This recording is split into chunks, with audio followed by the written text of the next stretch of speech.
What's up, guys? This is Daz from NetcodeSource.com, and today we're going to do a commentary of VERYGAMES versus NiP on Inferno for an EMS Cup qualifier. Now, right here, they kind of push banana a little bit, but they fall back pretty early. NiP does a really aggressive banana control with Get Right lurking. So they have Get Right lurking and all four of them banana. Once I see that they've aggressed banana, they fall back and they throw some smokes. Shocks here has a lot of nades, and Scream had nades as well. So they both just had nades. They've thrown smokes and flashes and whatnot. And now that NiP has control of banana, they're going to completely leave. So right now they're susceptible to a push from VG, but that's not going to happen. And they're going to simply throw a smoke for CT spawn with Fafaren and Freeberg. And you're going to see the coverage there is going to block it so they can go through CT spawn. Now Scream knows this. He's aware of it. He gets one kill and gets shot in the back here. Forrest able to get a kill there, and then Scream gets another one. Now Shocks fell back to the new box, and he's able to get his kill. It's a 2v2. Shocks gets a huge kill right here on Forrest. If he didn't get that kill, round could have been lost. And then Get Right is being crossfired from CT spawn in new boxes. So let's talk about that round for a sec.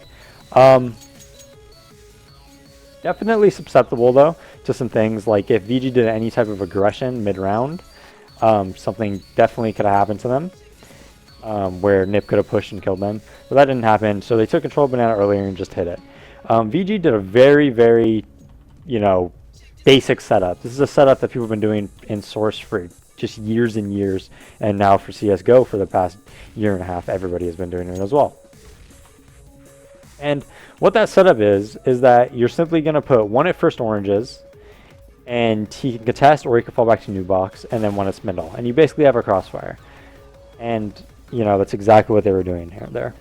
Now, for this anti-eco, looks like they're going to try to do some type of a mid control. They're really just going to try to pick off. They have a lot of P250s right now. I think they have 5 P250s actually. And you know what? They actually, Forrest bought armor. And I think Fafaren bought some stuff too. So, MEK gets them. They have really good control this round.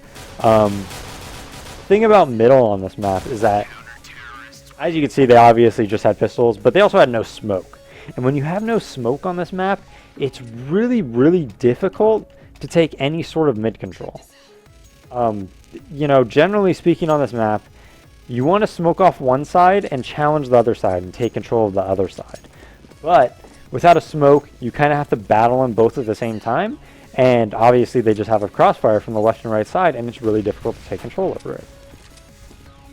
So, on to another save. It looks like they throw a nice nade stack there. Doesn't do much damage. And they're going to group up and hit towards B. One thing I want to talk about real quick is that, I haven't done a commentary in a while because I have been playing Call of Duty. I just love what they did with the skins and whatnot. I remember back when we were first playing this game, and I was like, this game needs to go free to play. Like, people would pay so much money for just a rainbow Molotov. You know what I mean? God, people would pay like $200 for that. Like a rainbow Molotov, everybody would love that shit. You know what I mean? And, finally they've kind of taken that model and they've put it in CSGO. So hopefully they could maybe go free to play, get the player base up, and then also keep giving money towards tournaments and get the competitive community going, and we'll really see this game start to thrive. That's really my hope for what's going to happen with this game. So right here, they're doing a basic setup right now with VERYGAMES. They have 0 aggression of banana right now. So banana's completely open. But Shoxy and Scream here are going to try to delay them as much as possible. And then they're going to try to throw smokes as late as possible. They just have Freeberg here right now, solo. And really, VG still has, well, they just used one smoke, but they still have a lot of smokes. They smoked off the boiler room. And they still have one of their banana smokes.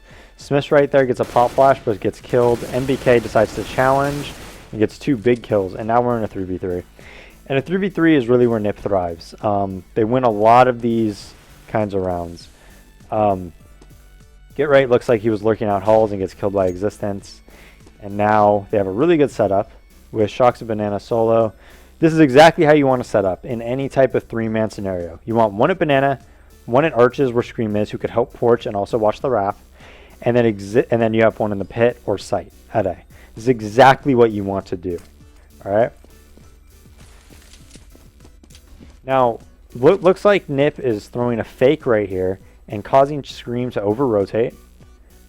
He just wisely decides to come back. Shox is calling him off.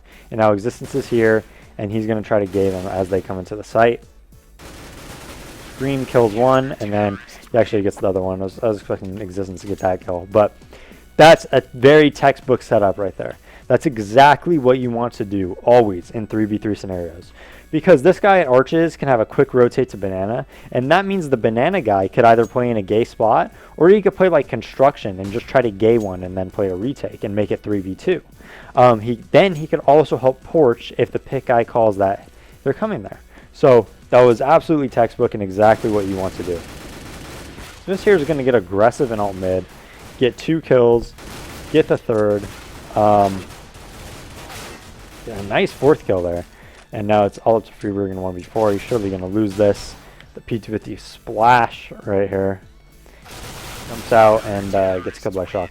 So, that's something we haven't seen from VERYGAMES in a long time against NiP. Looks like they're playing with a little bit more confidence. Is, you know, those types of just being aggressive, basically, on anti-ecos and things like that. All right, moving into the second gun round. We're going to see NiP take map control pretty early on. They have a little bit of delay at banana because they put an aggressive smoke on it, VG did. But now they still have Shox's smoke there, and NiP's going to leave get right in the halls, and then everybody else is going to go back to banana. Now what we're going to see is them basically just do their pistol round strat over again. They're going to be wrapping through spawn. Simple as that. So right here they're just trying to bait nades basically, and they're just getting ready for an execute. They basically just have, you know, a couple smokes and a couple flashes, and that's it. Scream jumps up and he blocks the smoke on Spindle. Get right's wrapping. Now Scream's right here in the construction, gets killed, and now Shox is in a really, really bad situation. Performance just posted, just gets an easy kill when he peeks. Really nice execution there by NiP. Get right did get killed on the lurk. You know, VG was very ready for that. And now they're pushing for kills here just to try to get guns out of VG's hands. So really good execution there. I mean, really just a very simple execution. And they're really countering a lot of how VG's playing. Pushing through spawn there and trapping that guy at the Spindle and getting that trade on him like they just did is a really good counter to how VG is playing. You know, I played that setup many, many times on my team with Hiko. We usually play that with 1 new boxes and I'm at Spindle. And it's pretty tough to stop this guy rushing into you, believe it or not. If you have a good read on it and you get in a gay spot in construction, you could stop it pretty easily. Or if you just are positive they're there. But as flashes and stuff are going off, it's kind of hard to recognize that that is what they're doing. And sometimes it's pretty tough to hold.